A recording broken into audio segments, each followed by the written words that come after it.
എനിക്ക് അത് നമുക്ക് പിന്നെ എപ്പോഴെങ്കിലും പറയാം, വേറെ ഒരു സാഹചര്യത്തിൽ സംസാരിക്കാം. നമുക്ക് അതിന് ഒരു സാഹചര്യം വരുമ്പോൾ സംസാരിക്കാം.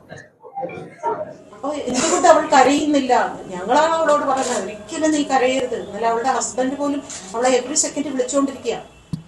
ആ കുട്ടി അന്ന് വീട്ടിലേക്ക് കയറി വന്ന ദിവസം അനുഭവിച്ച വിഷമവും സങ്കടവും ഞാൻ എങ്ങനെ അത് ഓവർകം ചെയ്തത് എന്ന് ചോദിച്ചാൽ എനിക്കറിയില്ല. എനിക്കിപ്പോഴും അതിന്റെ പ്രശ്നങ്ങളുണ്ട്. അല്ലെങ്കിൽ അത് കോടതി വിധിയെ മാനിക്കണം. കുറ്റവാളികൾ ശിക്ഷിക്കപ്പെടും. എന്നാൽ നീതി നടപ്പായോ?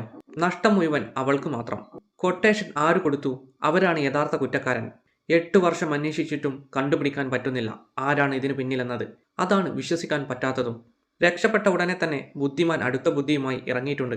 ഇനി വാദിയെ പ്രതിയാക്കാനായി ഒന്ന് ശ്രമിച്ചാലോ? ചിലപ്പോൾ അതും നടക്കും.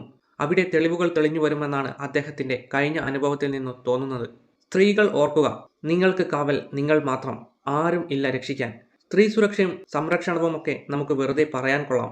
ഒരു സ്ത്രീ അലമുറയിട്ട് പറഞ്ഞ തെളിവുകൾ, തെളിവായി നൽകിയ വീഡിയോകൾ, മാഞ്ഞുപോയ ഫോൺ കോളുകൾ എല്ലാം വെള്ളത്തിൽ വരച്ച വര പോലെയായി.